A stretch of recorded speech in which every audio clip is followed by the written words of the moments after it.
Good evening. I am just so overjoyed to be here to celebrate the marriage of Emily and Andrew. But first, let's just take a moment and reflect on this place. We're in Boston, and of course, we're in a library. For two people who carried 50 boxes of books down 3 flights of stairs and moved them across the country, the library is the perfect place. I asked both Emily and Andrew to provide a metaphor that represented their relationship, and Andrew helpfully offered up the image of a tree. So I don't think that Andrew intended this to be the foundation of my remarks here. But it's just such a good metaphor. But before there's a tree, there's a seed and a sprout, and before that, I suppose we're all just little bits of pollen floating around on the breeze, hoping to run into our someone. It can seem quite improbable to imagine that any of us would be blown in the right direction on the right day to find our true partner. And honestly, I think the odds were a little bit longer for Andrew and Emily. I think we all recognize that they're not like other people.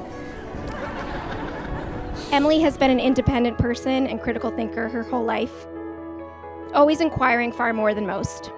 As her friends, we've all witnessed her ability to poke and prod the truth out of us, making us feel heard and seen, that our worries are important and our fears do not have to be faced alone. Emily, you are an incredible, incredible woman. You are my absolute best friend, and I want you to have the absolute best that this world has to offer. Andrew, that's you. I love my brother. He's intelligent and curious, easy to have meaningful conversations with, a prolific creator of nonsensical songs and poems. And when he says he'll be somewhere at a certain time, you can always count on him being at least 45 minutes late. Dreams they come, go and pass. There is no walking back. Here and now, all we have. You are my future past, and if you could look into my heart, you find there is only you. So Emily and Andrew met on a quintessential Vermont summer day, swimming in a waterfall. And Andrew was smitten, but the timing wasn't right. So fast forward 3 years later, on my own wedding night, my new husband and I are debriefing, and I remember exclaiming, "Did you see Emily and Andrew smooching in the grass?"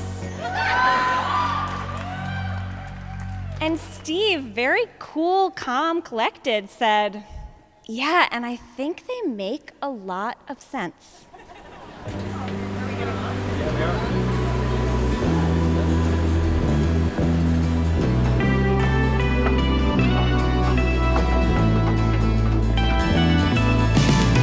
Some people know just how it is. The two of you are delightful and delighting people. And everyone in this room supports you and loves you. And I also know that the most important thing above all else is that thing that happened by that waterfall, that little spark, that connection, that same thing that happened in that starlit meadow. That's kind of all that matters. So many people in sunken places have tried. Andrew, I knew there was space for me in your life when we showed up for the private appointment you secretly made at a little-known museum of wax casts, dermatologic conditions. We examined every single one of those 3,500 plaster molds, boils and rashes, advanced manifestations of venereal diseases. You really know how to impress a girl. Or just one girl. That's fine with me.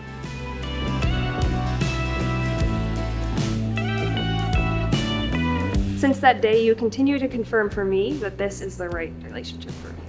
It's so true, it feels silly to say, but life is more interesting with you. Life is safer.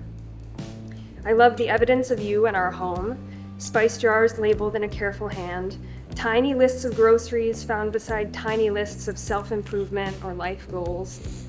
You've seen me through grief, self-doubt, and disappointment. In those times, you encouraged me to dust myself off, try again, to take chances that I wouldn't have taken without you. You've sacrificed for me and for us. You've shared whatever you have with me. Yours is the first opinion I speak on almost any topic. We argue productively, we challenge each other, we question one another. You respect me even when I am my lowest self. I look forward to what things about you will exist in our children, what nurture or nature you will pass on to them, your patience, your love of language, your desire for order in the disorder, and your desire for chaos when the order is unjust. I promise to remind you that you are beautiful, you are loved, and may you always feel safe with me.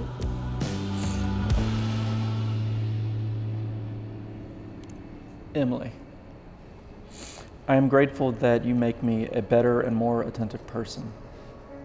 I appreciate that you pull back the curtain and teach me about so many parts and aspects of our fascinating, beautiful, and messed up world. I love that you are crafty and handy, that you know power tools, and that you use them with a very sexy authority. I appreciate your intelligence, your compassion, your political ideals, and your commitment to trying to leave the world better than you found it. I love that all of your beautiful characteristics and qualities culminate in you being the person with whom I most want to have nearly every conversation. I promise not to lose touch with that little ember of rage glowing inside me when people stumble upon topics in which your knowledge exceeds theirs by at least 3 orders of magnitude, and yet they interrupt you. I also promise when this occurs to restrain my urge to choke the life out of them. And to remind myself that murder is wrong.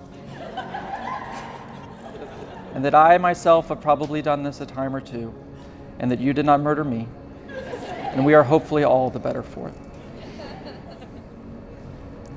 I promise to remind you that you are beautiful, you are loved, and may you always feel safe with me.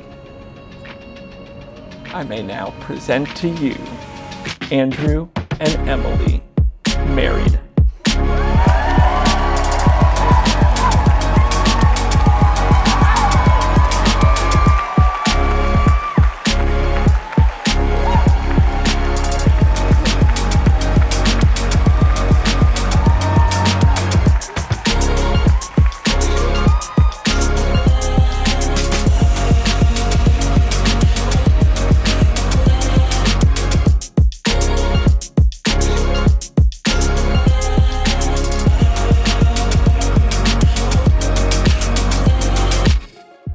Growth is natural, in trees and in people. As Andrew wrote in his metaphor, decades from now, when it's taller and has made a big canopy with birds and squirrels running around it, and maybe a weird little tree house that we've helped some kids build out of stuff they found at the salvage yard, we'll pause for a moment. We'll put our hands around one another and agree that we must have done a pretty good job because it turned out to be a frickin' sweet-ass tree.